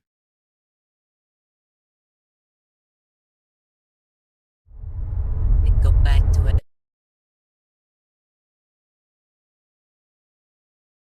What was that? Let's see what they have on their channel.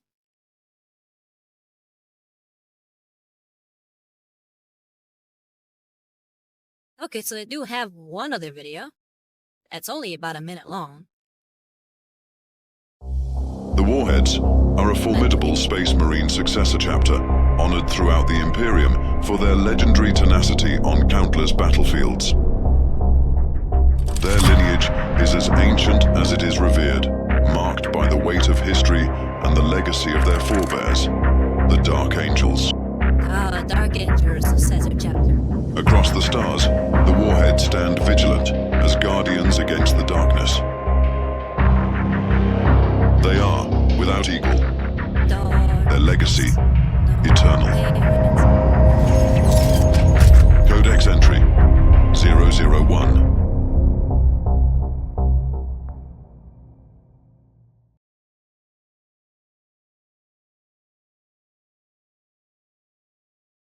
Well, hopefully they'll come up with another one soon. It'd be nice to continue this.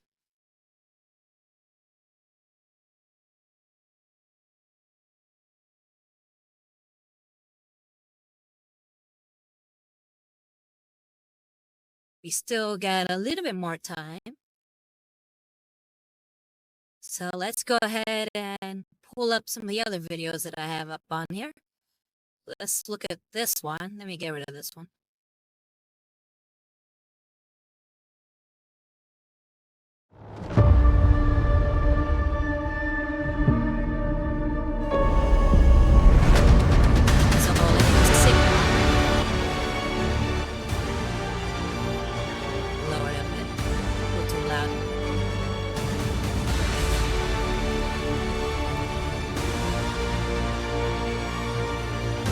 Feel about the Stormcast of Times.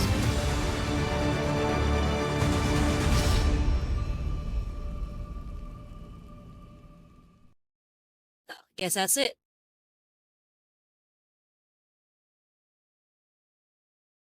Honestly, not a big fan of them. I like their lore, but I feel like you could do a little bit more with their design.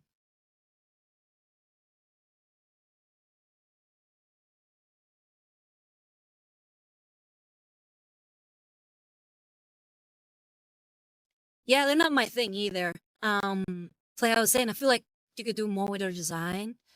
Because technically they're supposed to be these beings forged by Samar himself, you know, from the souls of deceased warriors.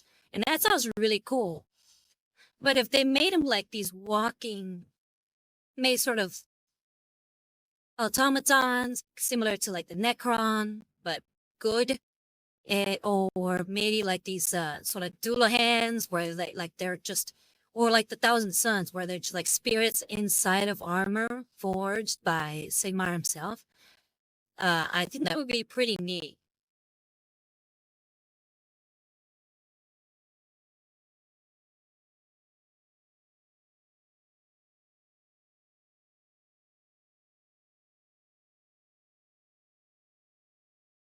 I think we have enough time for the last video. Where did I click it? It's only 2 minutes long.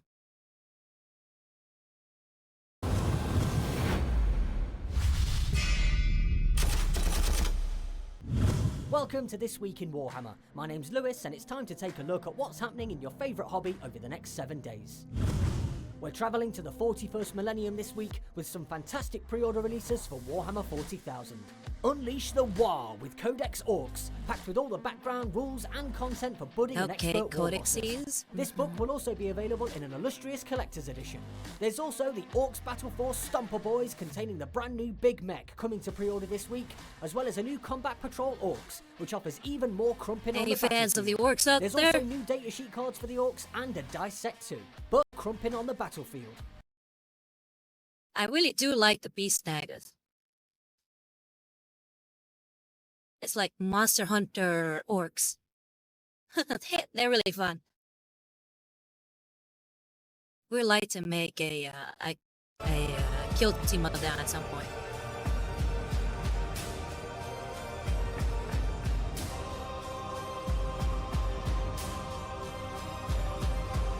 There's also new datasheet cards for the Orcs and a dice set too.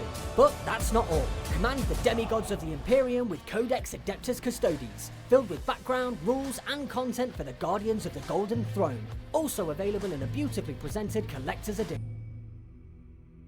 Thoughts on the Custodes? How you guys feel about them?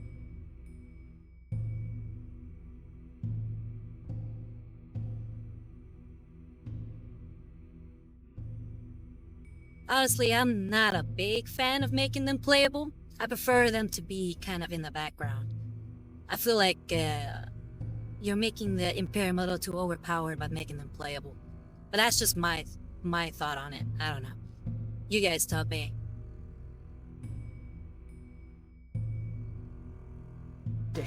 There's also the Adeptus Custodes Battle Force, Auric Champions, containing the brand new Shield Captain miniature coming to pre-order this week. And a new Combat Patrol Adept containing the brand new Shield Captain miniature coming to...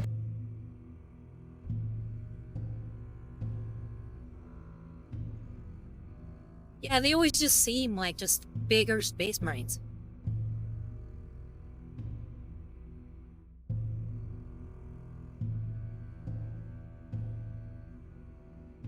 Am I still on?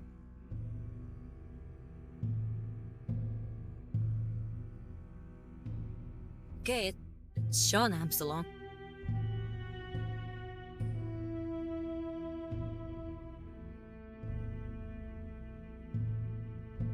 Pre-order this week. And a new Combat Patrol Adeptus Custodes for slaying all enemies of the Imperium. Plus, new datasheet cards, as well as a suitably regal dice set. We've got some fantastic releases from the Age of Darkness making their way onto pre-order this week too. Upgrade your Sons of Sanguinius with the Armory of the...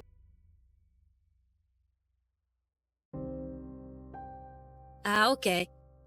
The Custodes are pretty much just like genetically engineered Space Marines, like from all the way to the genetic level. I think they're supposed to be kind of like vat-grown babies who are made into like giant Space Marine perfection, quote unquote.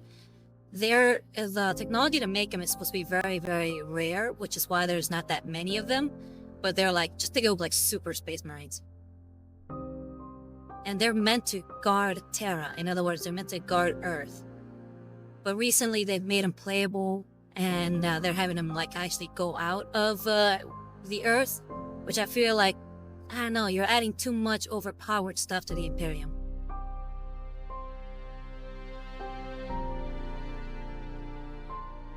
The Blood Angels, and upgrade your 9th Legion Predator tanks and other vehicles with the Baal Predator upgrade pack. The Black Library has opened its doors once again. The Dead Kingdom by John French flies onto pre-order this week in hard... Yeah, that was my thought on it. Yeah.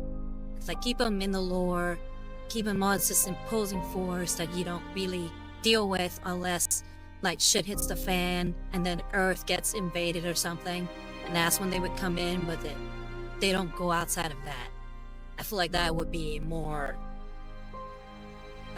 game friendly, I think.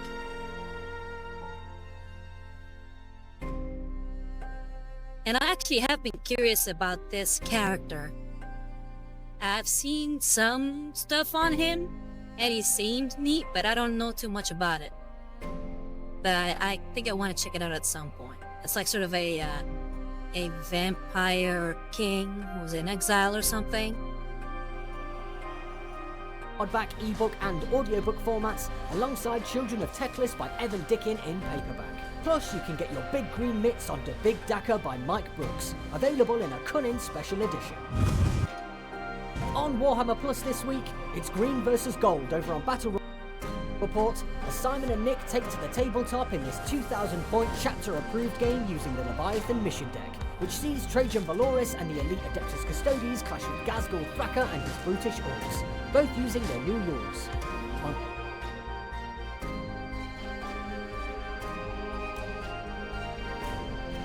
Those definitely are some really neat orc model. Let me go back. Approved game using the Leviathan mission deck, which sees Trajan Valoris and the elite Adeptus Custodes clash with Ghazghkull Thraka and... Yeah, Ghazghkull Thraka is a really sweet model. Nicely painted too. I like the non-metallic metal they have on his claw. His brutish orcs. And I like that guy in the middle. He looks pretty neat.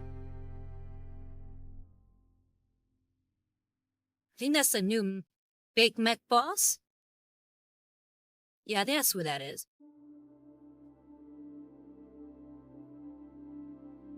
Both using their new rules. On Lawmasters, Alex explores mech boys, orcs blessed with seemingly instinctive engineering skills. Find out what mech boys are, where their knowledge comes from, and what kind of contraptions they create. And over on Citadel Colour Masterclass, Ed demonstrates painting the thick gnarled skin of the Mega Gardens, and how you can create gruesome details skin. like infected toenails, veins, and cracked blistering skin. Head over to our YouTube channel this week, as Ollie shows you how to paint special effects onto your miniatures using contrast paint, from glowing plasma to eerie eyes and even tyrannid brains. Whatever Warhammer hobby you're up to this week, head to the Sunday preview article over on Warhammer Community to find out more about all of the upcoming releases. Make sure We'll end it there. And I'll go ahead and pop up my camera again, just so you can see the mini. Just give it one more once over. Yeah, I think we should be getting near completion. I wouldn't be surprised if maybe the next session's the last one. And I zoomed into this really quickly. I was expecting this to take me all day, and I wouldn't have enough time to paint the, the whole thing. Though we got through 2 videos and he painted all the orange, so that's great. Alright guys, so it's been fun. Thanks a lot for coming over and watching the stream.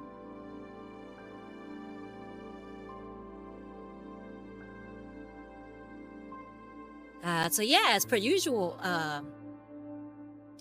the major is brought to you by MissingLinkProductions.net, and it was created by Mini Monster Mayhem. All the music is provided to us, by filmmusic.io, except for Cordial Lament and Hope, which is created by Adam Bell, and there are other songs from Darktide and Mechanicus are by Gillam David and Jesper Kyd. And if you like what I do and, would like to support, just please consider donating to my Ko-Fi at Rosario Rivas Art. Or if you miss any of these episodes, you can always catch the VOD later. Or if you miss it longer than that, then you can check it out at my YouTube channel, also at Rosario Rivas Art.